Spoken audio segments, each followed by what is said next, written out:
Hi hello welcome to അന്ന് share ചെയ്യുന്നത് നമുക്ക് പാൽപ്പാടയിൽ നിന്ന് എങ്ങനെ ശുദ്ധമായ വെണ്ണയും അതുപോലെ തന്നെ നെയ്യും ഈസി ആയിട്ട് വീട്ടിൽ ചെയ്തെടുക്കുക എന്നുള്ള മെത്തേഡാണ്. സോ ആദ്യം തന്നെ ഞാനിവിടെ നല്ല കട്ടിയുള്ള പാലാണ് എടുത്തിരിക്കുന്നത്. നമുക്ക് പശുവിൻ പാലോ അല്ലെങ്കിൽ പാസ്ചറൈസ്ഡ് മിൽക്കോ ഉപയോഗിക്കാവുന്നതാണ്. അതിനുശേഷം അതിലേക്ക് ആവശ്യത്തിന് വെള്ളം ചേർത്തിട്ട് നന്നായിട്ട് തിളപ്പിച്ചെടുക്കുകയാണ്. ഇതുപോലെ കണ്ടോ. അതിനുശേഷം ഞാൻ ഫ്ലെയിം ഓഫ് ചെയ്തിട്ട് നന്നായിട്ട് ആറാനായിട്ട് മാറ്റി വയ്ക്കുകയാണ്. കുറച്ച് നേരം ഇത് റൂം ടെമ്പറേച്ചറിൽ തുറന്ന് തന്നെ വെക്കണം.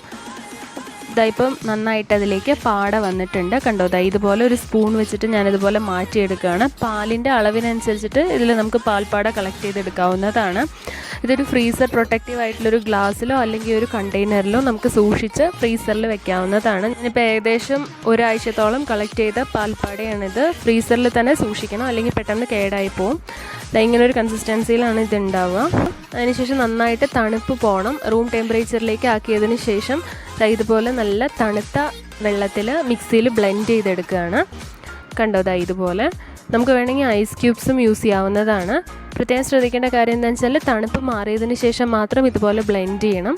അപ്പോഴാണ് അത് സെപ്പറേറ്റ് ആയിട്ട് വരുള്ളൂ, ബട്ടർ കറക്റ്റായിട്ട്.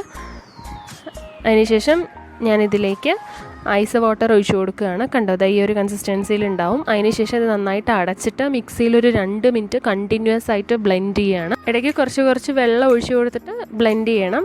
ഇതിപ്പോൾ കറക്റ്റായിട്ട് ബട്ടർ അതിൽ നിന്ന് വേർവിട്ട് വന്നിട്ടുണ്ട്. ബട്ടറും ബട്ടർ മിൽക്കും സെപ്പറേറ്റ് ആയി വന്നിട്ടുണ്ട്. ഇതിപ്പോൾ ഞാൻ ഇതുപോലെ സ്പൂൺ വെച്ചിട്ട് വേറൊരു ടംബ്ലറിലേക്ക് മാറ്റുകയാണ്. ഇതിപ്പോൾ ഈ സ്പൂൺ കൊണ്ട് തന്നെ ഇതുപോലെ അതിലേക്ക് ഫോം ആയിരിക്കുന്ന ബട്ടറൊക്കെ ഇങ്ങനെ സോർട്ട് ചെയ്തെടുക്കുകയാണ്. ഏകദേശം ഇത്ര ബട്ടറാണ് നമ്മളെടുത്ത പാൽപ്പാടയ്ക്ക് കിട്ടിയിരിക്കുന്നത്. ഇത് ഞാൻ വേറൊരു ടംബ്ലറിലേക്ക് മാറ്റിയിട്ട് നന്നായിട്ടൊന്ന് കഴുകിയെടുക്കുകയാണ്. വെള്ളം ക്ലീൻ ആവുന്ന വരയ്ക്കും നല്ല വെള്ളത്തിൽ വാഷ് ചെയ്തെടുക്കുകയാണ് ഈ ബട്ടർ. ഈ ബട്ടർ മിൽക്ക് വേണമെങ്കിൽ നമുക്ക് സംഭാരം, ഇപ്പോൾ വേനൽക്കാലം അല്ലേ, അപ്പോൾ സംഭാരത്തിന് ഉപയോഗിക്കാവുന്നതാണ്. പിന്നെ അതിൽ എക്സ്ട്രാ വന്നിരിക്കുന്ന വെണ്ണയൊക്കെ ഇതുപോലെ നമുക്ക് കൈകൊണ്ട് തന്നെ എടുക്കാവുന്നതാണ്.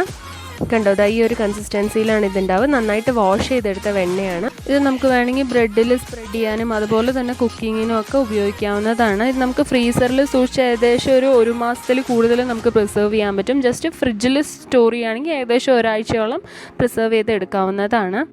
ഇനി നമുക്ക് ഈ പ്രോസസ്സ് ചെയ്ത് വെച്ചിരിക്കുന്ന വെണ്ണ എങ്ങനെ നെയ്യായിട്ട് ഉരുക്കിയെടുക്കാമെന്ന് നോക്കാം. ഞാനിവിടെ ഒരു അയൺ പാൻ വെച്ചിട്ടുണ്ട്. നന്നായിട്ട് ചൂടായതിന് ശേഷം അതിലേക്ക് നമ്മൾ എടുത്ത് മാറ്റി വെച്ചിരിക്കുന്ന ബട്ടർ ഇട്ട് കൊടുക്കുകയാണ്. ലോ ഫ്ലെയിമിൽ വെച്ചിട്ടാണ് ഇത് ചെയ്യേണ്ടത്, അല്ലെങ്കിൽ പെട്ടെന്ന് കരിഞ്ഞു പോകാൻ ചാൻസ് ഉണ്ട്. ഇതിപ്പോൾ നന്നായിട്ട് ഇതുപോലെ ബബിൾസൊക്കെ വരുന്നുണ്ട്. നന്നായിട്ട് ഒന്ന് ഇളക്കി കൊടുക്കണം. ഇതിപ്പോൾ നന്നായിട്ടൊന്ന് ഉരുകി വരുന്നുണ്ട് ബട്ടർ. വളരെ പെട്ടെന്ന് ശുദ്ധമായ നെയ്യ് ചെയ്തെടുക്കാൻ പറ്റിയ ഈസി ആയിട്ടുള്ള മെത്തേഡാണ്. ഇതിപ്പം നന്നായിട്ട് ഉരുകി വന്നിട്ടുണ്ട് കണ്ടോ. നെയ്ക്ക് നല്ല ഫ്ലേവറും അതുപോലെ തന്നെ ഒരു അരോമാറ്റിക് സ്മെല്ലും കിട്ടാനായിട്ട് നമുക്ക് വേണമെങ്കിൽ മുരിങ്ങയിലയോ അല്ലെങ്കിൽ കറിവേപ്പിലയോ ഇട്ട് കൊടുക്കാവുന്നതാണ്. കണ്ടോ. അപ്പോൾ അതെല്ലാം നന്നായിട്ടൊന്ന് അമർന്നിട്ടുണ്ട്. ഈ ഒരു സ്റ്റേജിൽ ഞാൻ കുറച്ച് കറിവേപ്പില ഇതിലേക്ക് ഇട്ട് കൊടുക്കുന്നുണ്ട്. ഞാൻ ഓൾറെഡി പറഞ്ഞല്ലോ, അത് ജസ്റ്റ് ഒരു ഫ്ലേവറിനും അതുപോലെ തന്നെ ഒരു അരോമാറ്റിക് സ്മെല്ലിനും ആയിട്ടാണ്. വേണമെങ്കിൽ നമുക്ക് മുരിങ്ങയില കൂടെ ആഡ് ചെയ്യാവുന്നതാണ്. പിന്നെ നെയ്യുടെ പദം കറക്റ്റായോ എന്ന് അറിയാനായിട്ട് ഇതിലേക്ക് ഞാൻ കുറച്ച് അരിമണികൾ ഇട്ട് കൊടുക്കുന്നുണ്ട്. ഇതുപോലെ ജസ്റ്റ് അരിമണികൾ ഇങ്ങനെ ഒന്ന് മുരിഞ്ഞ് വരികയാണെങ്കിൽ കറക്റ്റായിട്ടുള്ള പദമാണ് നെയ്യുടെ. അപ്പോൾ നമുക്ക് ഫ്ലെയിം ഓഫ് ചെയ്യാവുന്നതാണ്. ഞാനിപ്പോൾ ലോ ഫ്ലെയിമിലിട്ടിട്ടാണ് ഇത് ഉരുക്കി എടുത്തിരിക്കുന്നത്. കണ്ടോ. അരിയുടെ പദം കണ്ടോ, ഇങ്ങനെ വന്നിട്ടുണ്ട്. അപ്പോൾ ഏകദേശം നെയ്യ് കറക്റ്റായിട്ട് ഉരുക്കി വന്നിട്ടുണ്ടെന്നുള്ളതാണ്. ഇനി നമുക്കിതൊക്കെ ഇതിലുള്ള എക്സ്ട്രാ റെസിഡ്യൂസൊക്കെ ഇങ്ങനെ സൈഡിലേക്ക് മാറ്റി വെച്ചിട്ട് ഇത് ജസ്റ്റ് ഒന്ന് നമുക്ക് സോർട്ട് ഔട്ട് ചെയ്തെടുക്കാം നെയ്യ് ഇതിന്ന്. അതിനായിട്ട് ഇതിലുള്ള റെസിഡ്യൂസൊക്കെ ഇത് കണ്ടോ ഇതുപോലെ മാറ്റി വയ്ക്കുകയാണ്.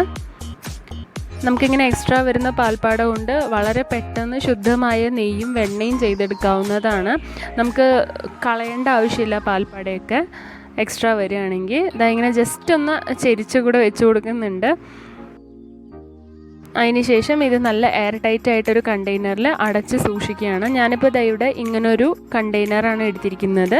നമ്മളപ്പം ഇങ്ങനെ കളക്ട് ചെയ്യുന്ന നെയ്യ് എല്ലാ ആഴ്ചയും ഇത്ര തന്നെ നെയ്യ് എങ്ങനെയാണോ അതിനനുസരിച്ചിട്ട് നമ്മളിതുപോലെ ഉരുക്കിയിട്ട് ഇതിലേക്ക് ഒഴിക്കുകയാണ്. പിന്നെ നല്ല ശുദ്ധമായ നെയ്യ് വളരെ പെട്ടെന്ന് ചെയ്തെടുത്തു. പ്രത്യേകം ശ്രദ്ധിക്കേണ്ട കാര്യം എന്താണെന്ന് വെച്ചാൽ നല്ല എയർ ടൈറ്റ് ആയിട്ടുള്ള കണ്ടെയ്നറുകൾ എടുക്കണം, അല്ലെങ്കിൽ ചാൻസ് ഉണ്ട്. നന്നായിട്ട് അടച്ച് വെക്കുകയാണ് ലിഡ്. അതിനുശേഷം ഇതൊന്ന് സെറ്റ് ആയതിനു ശേഷം കണ്ടോ ഈ ഒരു കൺസിസ്റ്റൻസിയിലാണ് നെയ്യ് കിട്ടിയിരിക്കുന്നത്. സോ എല്ലാവർക്കും വീഡിയോ യൂസ്ഫുൾ ആയിരിക്കുമെന്ന് വിചാരിക്കുന്നു. എല്ലാവരും ചെയ്ത് നോക്കുക. ഇഷ്ടപ്പെട്ട ചാനൽ സബ്സ്ക്രൈബ് ചെയ്യുക, സപ്പോർട്ട് ചെയ്യുക. Thank you for watching.